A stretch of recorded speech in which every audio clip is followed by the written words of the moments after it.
It all started on a quiet Tuesday morning, the kind where you don't expect drama, just a cup of coffee and maybe some yard work.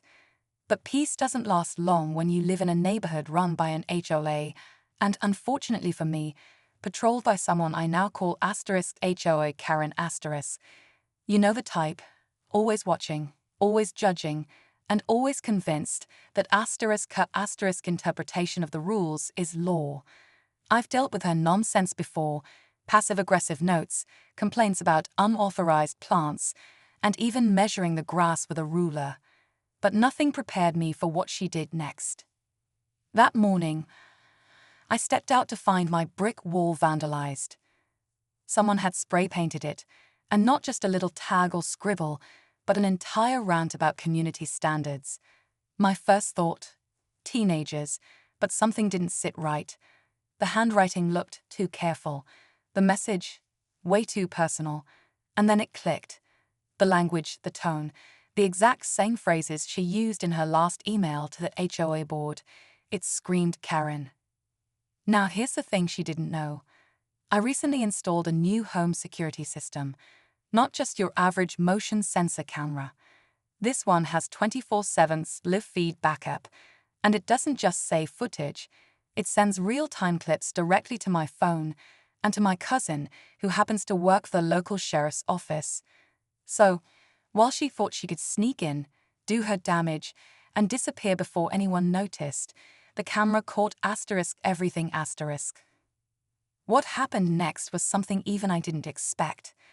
As the footage played back, the full truth came to light, and let's just say, the fallout was way bigger than a spray can and a grudge. But before I tell you how the sheriff got involved, how the HOA tried to spin the story, and what Karen had to say for herself when the truth cornered her, you're going to want to see the moment she realized she was caught red-handed. And trust me, you don't want to miss it. Before the spray paint fiasco, life in Maple Grove Estates already felt like tiptoeing on eggshells. Karen, real name Judith, shares the HOA compliance team. Clipboard, visor, and a glare sharp enough to peel paint. Last fall, she cited me for a too festive pumpkin. In winter, she fined the Johnsons for string lights on January 3. Every notice carried that tight-lipped smile that says *you're welcome*.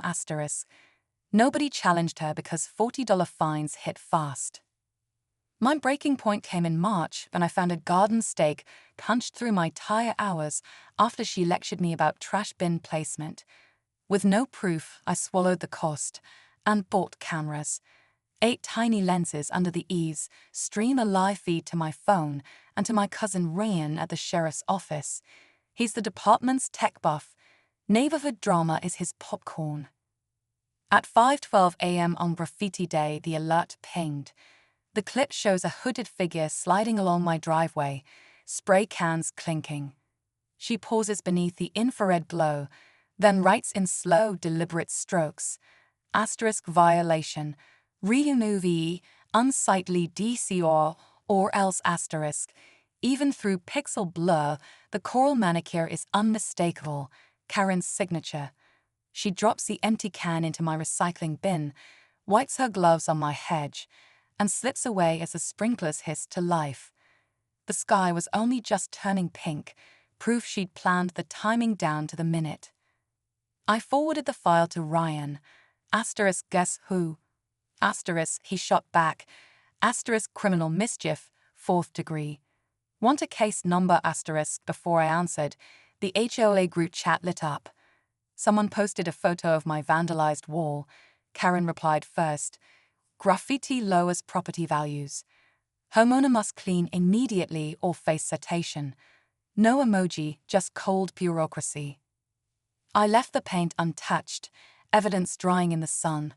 By lunch, gossip fractured the street, half blamed local teenagers, half whispered about a simmering feud. An emergency HOA meeting was called for 7 p.m. Karen would preside, unaware the sheriff's flash drive was already in my pocket. When the lights dim and the projector clicks on, who will the neighborhood believe? Stay tuned. You'll want a front row seat for this. It's shaping up to be a wildly dramatic night. By the time the emergency HOA meeting started, the whole neighborhood buzzed like a beehive kicked sideways. People who normally waved and moved on were now lingering on sidewalks, whispering in small groups. A few houses down, Mr. Patel stood with his arms crossed, clearly holding something back. Even the Thompsons, who usually kept out of everything, were seated early in the clubhouse, eyes scanning the room like they were waiting for fireworks. Karen walked in like nothing was off, hair perfect, files in hand, blazer buttoned. She didn't glance my way. If she had, she would have seen the flash drive in my front shirt pocket, ready for showtime. But something about how calm she was made me wonder, did she really think she'd covered her tracks that well?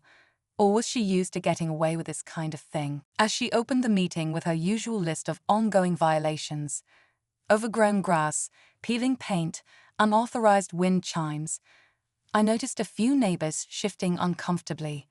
Maybe they were starting to connect the dots, or maybe they were remembering their own run-ins with her.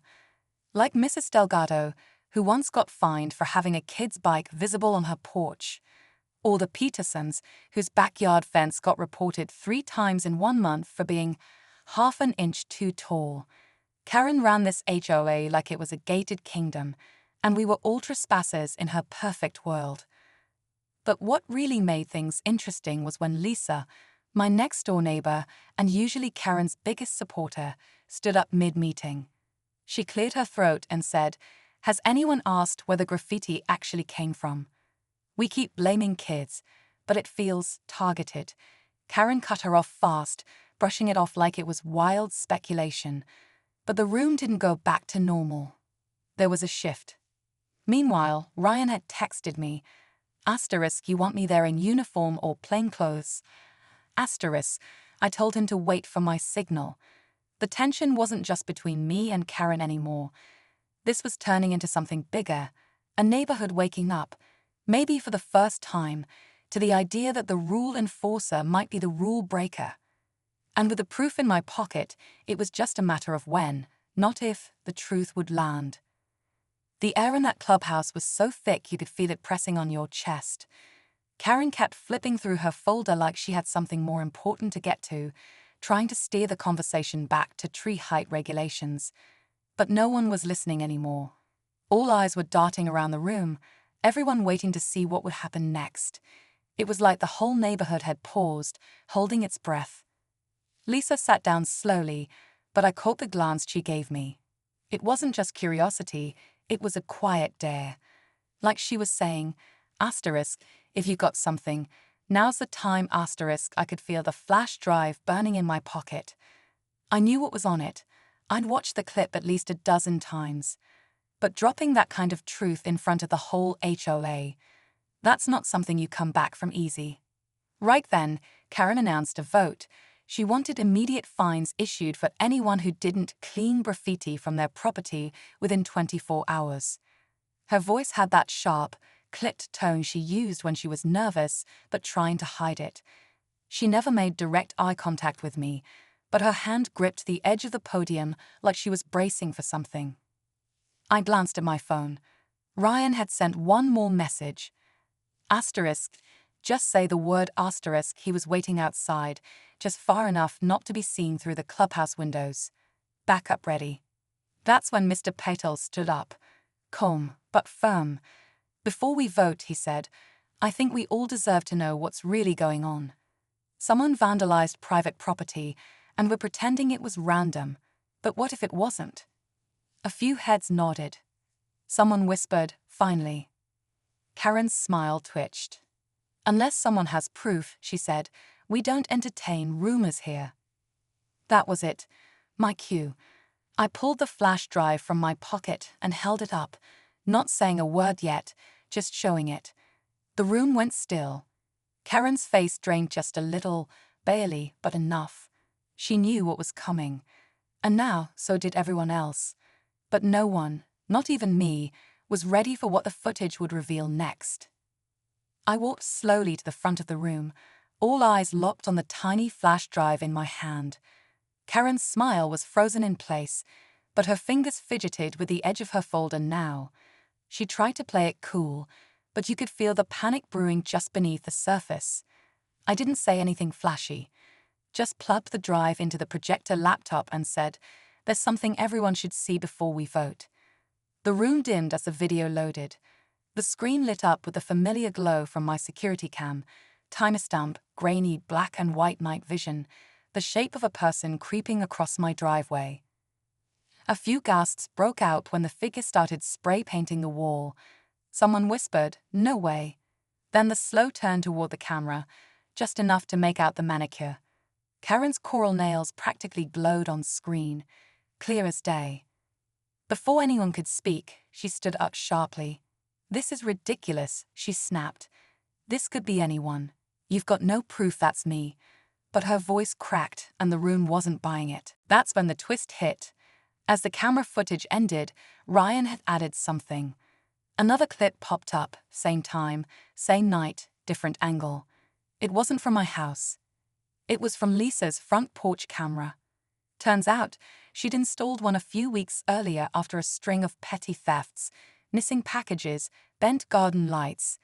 Nobody connected it back then, but her camera picked up something mine didn't. The second clip showed Karen, clearly, unmistakably, walking away from my property, hoodie off, face in full view, casually tossing her gloves into her car parked half a block down. She wasn't just caught. She was *busted*. The room erupted, not in chaos, but in stunned silence. Some people looked angry, some shocked, but the most surprising reaction came from the back corner. Karen's husband, Tom, stood up slowly and said, "Judith, what else have you done?" Just like that, the attention shifted, because suddenly, it wasn't just about the spray paint. Whispers started flying. Package theft, falsified fines, misuse of HOA funds. All the things that had been shrugged off or buried now bubbled to the surface. The wall wasn't just vandalized.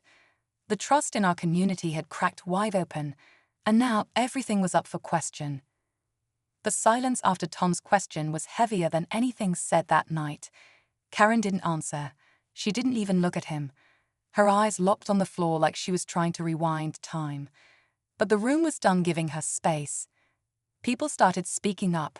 First Lisa, then the Petersons, then a quiet wave of voices one after the other.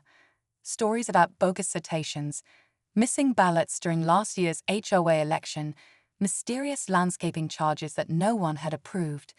It was like once the truth cracked open, everyone realized they weren't the only ones she targeted. Karen tried to defend herself, said it was all coincidence, a misunderstanding, that the footage was taken out of context. But no one was buying it, especially not with Ryan finally stepping into the room, badge clipped to his belt and a folder in hand.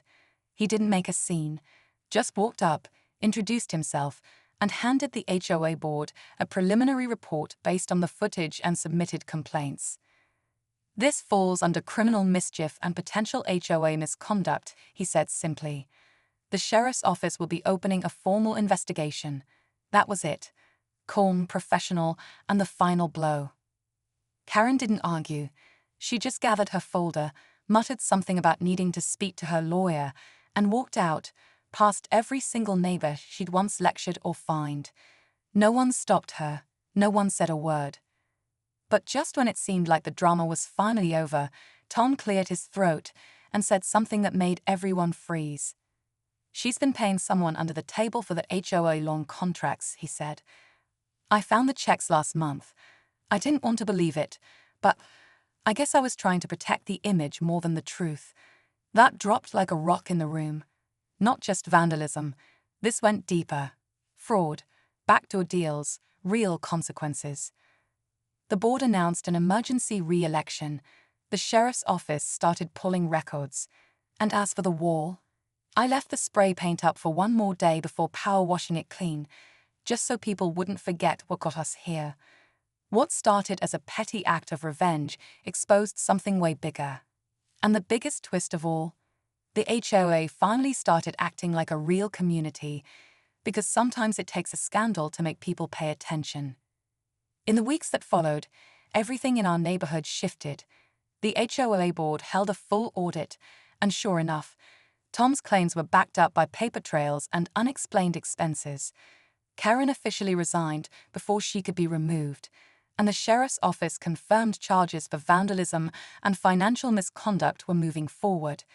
It was surreal seeing someone who once felt untouchable finally held accountable. And honestly, it wasn't just about the spray paint. It was the years of fear, silence, and power plays finally cracking apart. Lisa ended up running for HOA president, and with nearly everyone backing her, she won in a landslide. One of her first actions, removing unfair fines, reviewing all pending citations, and starting a community forum where neighbors could actually speak up without fear of being penalized. People started showing up to meetings not out of obligation, but because they wanted to. That was new. Even small things changed. Mr. Potel started hosting monthly coffee mornings. The Johnsons got help repainting their fence from volunteers. And my wall, it's clean now. Fresh paint, no threats. But I added a small, hand-painted sign beneath the camera. Smile, you're on a live feed. Just a little reminder.